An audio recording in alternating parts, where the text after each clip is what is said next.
Gilding. I'm Alex, and today's quick tip is all about how to clean the front of your glass once you've mirrored it. So whether you're doing pouring silver, spray silver, copper, galena, gold, antique mirror, it's inevitable that some of that mirroring process and that paint will creep over onto the front of your glass. And that last step in the process is, of course, cleaning the front of the glass. So today we're going to just take a little bit of time to go through what we found to be the best ways to get that beautifully crisp front finished look. And to do that, we're going to be working with silver remover, extra fine pumice, cotton balls, cotton swabs, regular paper cup, flat edge razor blade, our spray bottle, and then sparkle. Sparkle is just something that we find available at our local hardware store and works well for us. And then we're also going to be using several of these shop paper towels. So without further ado, let's jump right in and clean our piece. So here you can see the beautiful texture of the red translucent glass. I worked with my pouring silver on this piece, and I really love the finish that came out. I used our black mirror backing paint on the back, and as often is the case, when I painted the back here, I saw that, it crept over the edge. That's inevitable. I don't know. I've never painted a piece and not had that happen. The first step I like to do is take the flat edge of a razor blade with a little bit of water. So I'll spritz just a little bit. Now, technically, you don't have to use distilled water for this, but I typically have it on hand in my spray bottle, so that's what I'll use. And I take the edge of the razor blade and I go pretty flat against the glass, working slowly and carefully.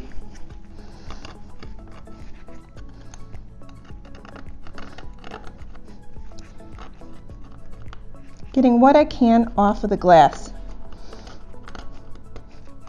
I like to do the part first with the paint because that way, if there's any silver underneath this paint, I can then lift that off when I'm working with my silver remover later.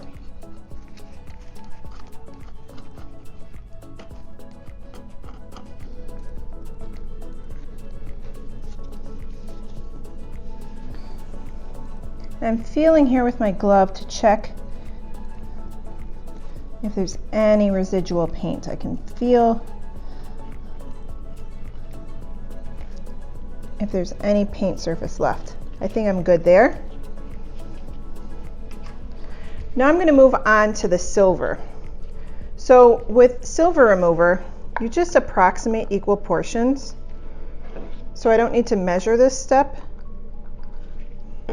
Just take a fresh cotton swab, dip it in the solution, and then wipe it over the surface. Now you should see that the silver remover works pretty quick on the surface.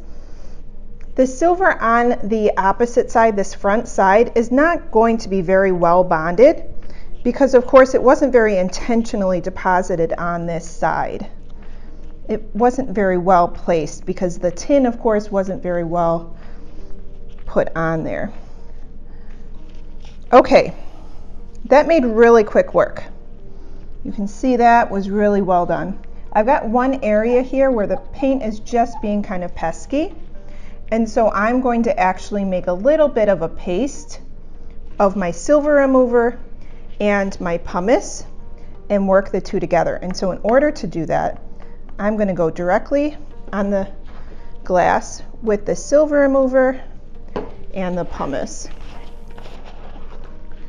The way I like to do this is just scoop with the cotton swab like that, and then really work them in together.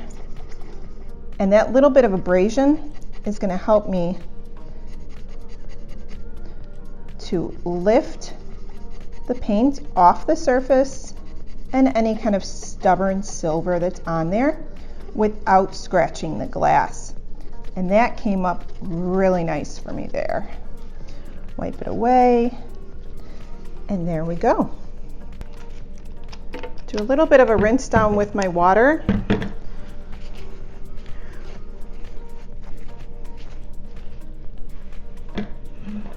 Another paper towel here.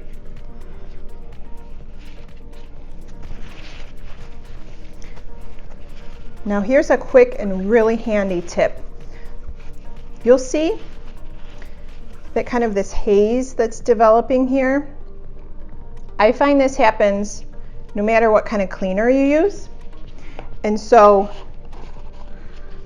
dry buffing with a little bit of pumice is the way to go. It's such a quick and smart solution, and it really helps to reveal the shine in the glass. So just go through. Of course, it doesn't look like much now. Okay. Last but not least, spray a little bit of my sparkle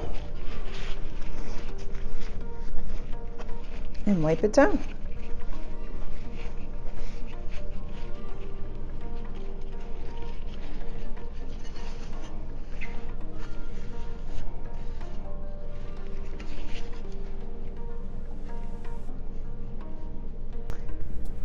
And now with just a couple of tools, a little bit of patience for this final step, the true beauty of our mirrored piece can come through. Now, I know how it feels at the end of your project when you've gone through all the other steps, you just want to be done. But as you saw, this really isn't hard. There's a couple of real clever tricks in there and tips. So give it a try on your next piece so you can really make sure that it pops and gives you that beautiful finishing touch. If you have any questions, as always, leave those in the comments below. As always, we'll put the links to all the products that we used in the description box below. If you have any questions, any suggestions for quick tips you'd like to leave, you'd like to see, put those in the descriptions below, and you can check out our website, angelgilding.com. Thanks for stopping by.